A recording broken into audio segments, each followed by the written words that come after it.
Olá pessoal, venham com esse novo vídeo, certo? Trazer um novo conteúdo para vocês, chamado de dilatação térmica. Vamos dar continuidade aos nossos estudos, certo? Tendo em vista que já vimos alguma coisa relacionada com temperatura, que foi as escalas termométricas. E lá aprendemos a transformar de uma escala para outra.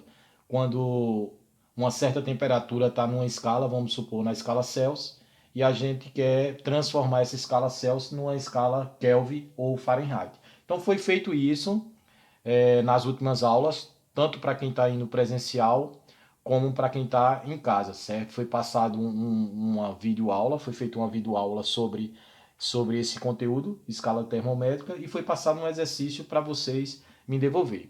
E hoje eu estou vindo com esse novo vídeo para falar sobre um novo assunto que se chama dilatação térmica, certo? Então eu já coloquei aqui para ficar mais organizado e não perdermos muito tempo com alguma escrita, não é isso? Então eu coloquei aqui para facilitar algumas coisas pertinentes à dilatação térmica para a gente entender um pouquinho e depois começarmos a fazer os exercícios que é onde vai nos interessar, certo? Então vamos lá. Então primeiramente eu coloquei aqui para vocês o que é dilatação térmica. Eu coloquei que dilatação térmica é uma variação que ocorre quando um corpo é submetido a uma elevação de temperatura ou a uma diminuição de temperatura. Então essa dilatação vai acontecer se esse corpo, né, não importa qual é o corpo, se ele tem uma elevação de temperatura ou uma diminuição de temperatura.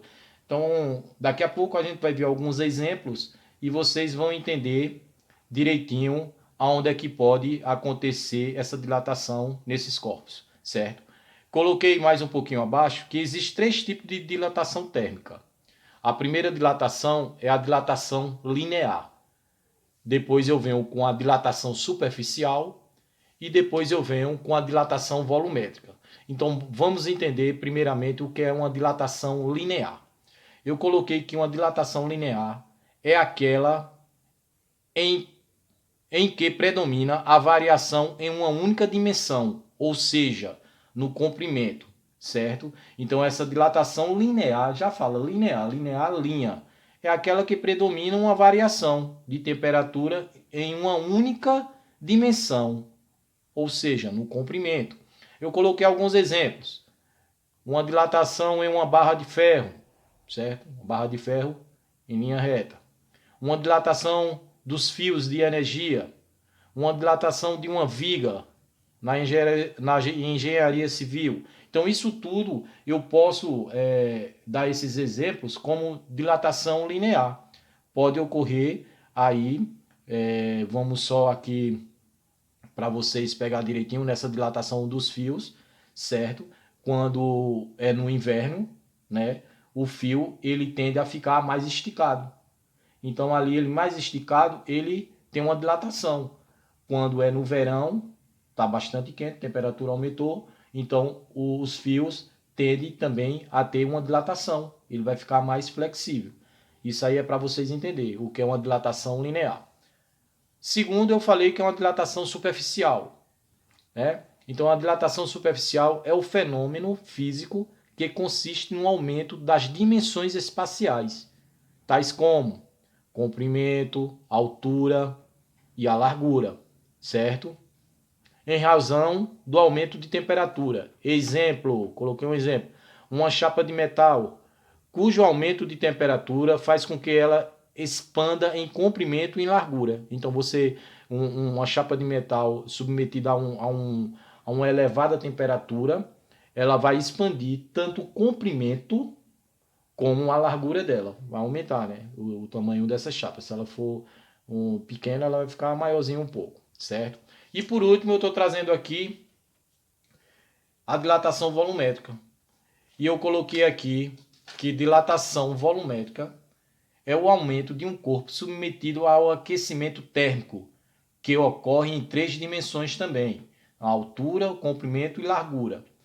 quando aquecidos os átomos que constituem os corpos, que constituem esses corpos, né, os corpos se agitam, de modo que aumenta o espaço ocupado entre eles, e assim os corpos se dilatam ou incham, certo? Então, essa dilatação volumétrica, pessoal, ela está falando aí volumétrica, a gente pode observar, eu coloquei até aqui uns exemplos, em pontes e viadutos, que entre eles, se você notar, tem um pequeno espaço entre aquelas vigas que são colocadas lá no chão, para fazer a ponte ou fazer os viadutos. Então aquelas vigas com aquelas dimensões ali é justamente para quando tiver ou muito quente ou muito frio, que aqueles corpos que estão lá, aquelas placas, elas se dilatam, certo? Ou dilata. Bom, pessoal, sabendo dessas informações aí sobre dilatação térmica, vamos agora para a parte principal, a parte que nos interessa, que é como eu vou calcular essas dilatações usando três fórmulas, certo? Então eu coloquei aqui a primeira fórmula, a segunda aqui e a terceira. Vou falar um pouquinho delas para a gente entender o que é que está escrito nessa fórmula aqui. Então essa primeira fórmula aqui, pessoal, eu coloquei aqui bem embaixo. Essa é para calcular a dilatação térmica linear, certo? E o que é que essa fórmula aqui está falando para mim? Então a gente vai ver aqui o que é que significa cada letrinha dessa.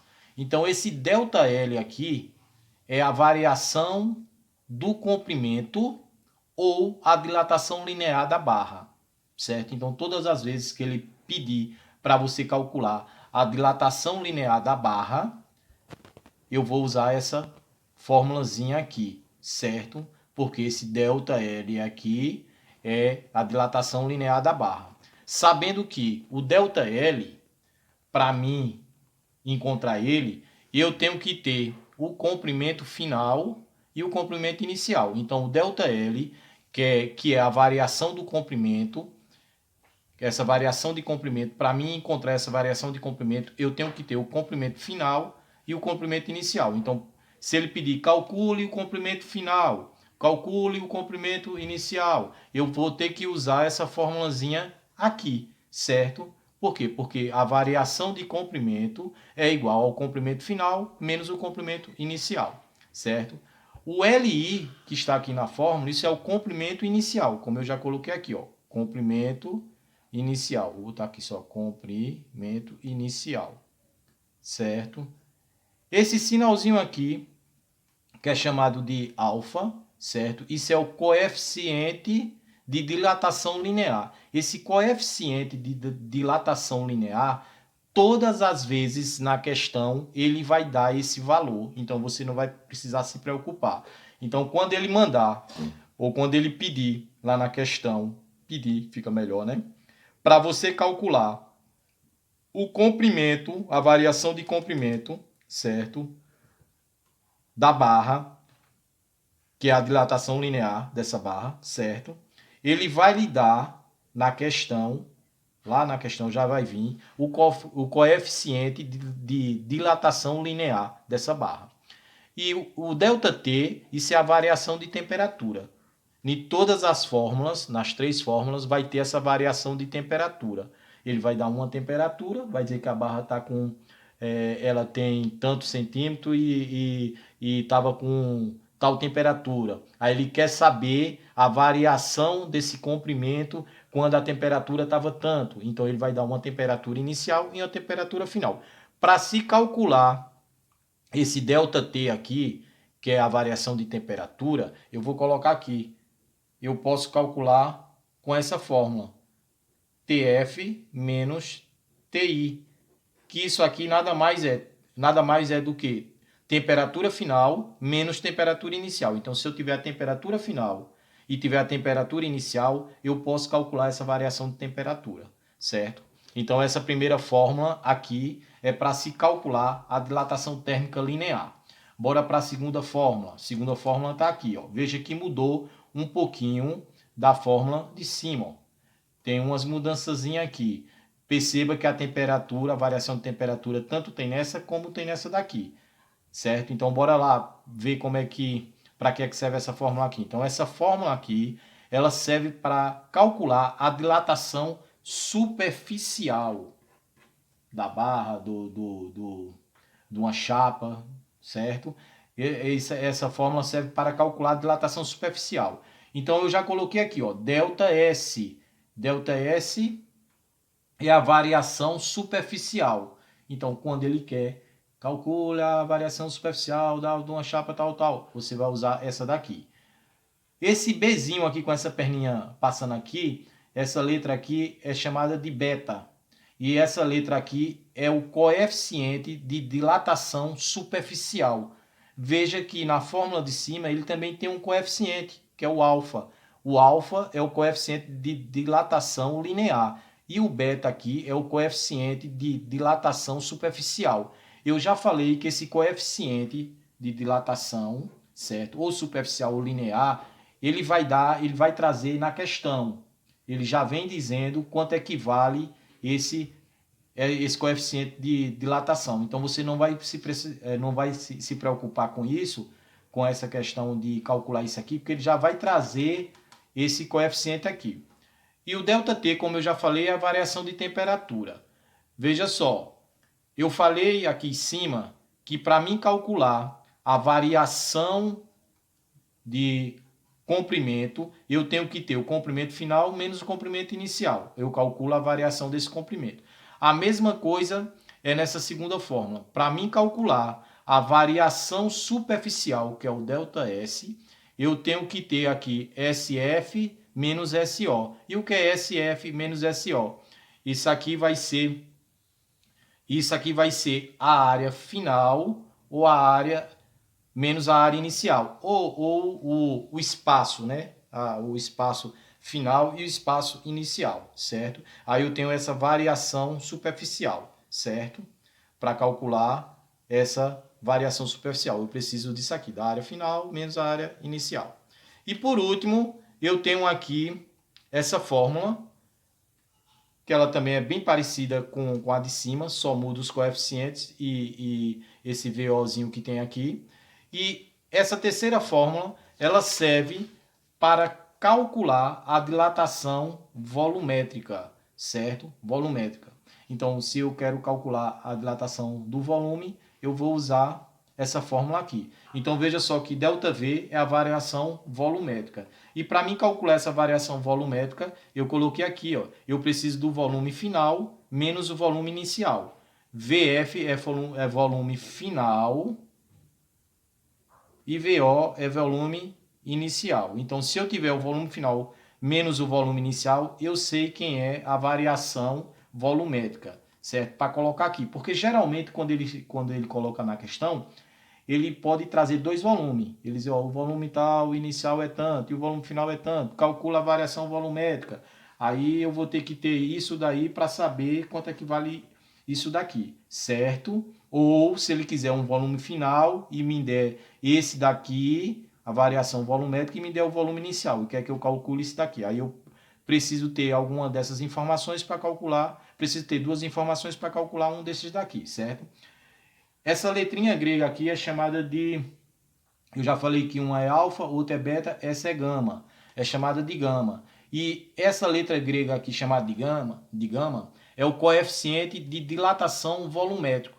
E eu já falei que esses coeficientes, tanto o coeficiente de dilatação volumétrico, como o coeficiente de dilatação superficial, como o coeficiente de dilatação linear, vem na questão. Então não precisa se preocupar com isso, porque todas as vezes que ele colocar a questão para você calcular, ou a variação de comprimento, ou a variação superficial, ou a variação volumétrica, ele vai trazer esse coeficiente de dilatação. E esse ΔT, como a gente já viu anteriormente nas outras duas fórmulas, então nessas três fórmulas ele vai conter esse ΔT. Isso é a variação de temperatura. E a variação de temperatura você já viu que eu posso calcular com essa fórmula, onde TF é a temperatura final menos a temperatura inicial. Então, pessoal, essas são as três fórmulas que vamos utilizar, certo?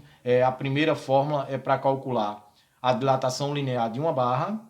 A segunda fórmula é para calcular a variação superficial. E a terceira fórmula é para calcular a variação volumétrica. Então, isso aí vai ser muito importante na hora que formos fazer as questões. Então, na prática, vocês vão aprender melhor. Então, agora, eu vou vir com 2 exemplos utilizando algumas dessas fórmulas para vocês verem como é que se resolve usando algumas dessas fórmulas aí. E, posteriormente, eu passo um exercício de fixação para vocês verem como é que vocês podem resolver isso aí assistindo esse vídeo depois para resolver as questõezinhas que eu vou mandar. Ok? Tchau, tchau.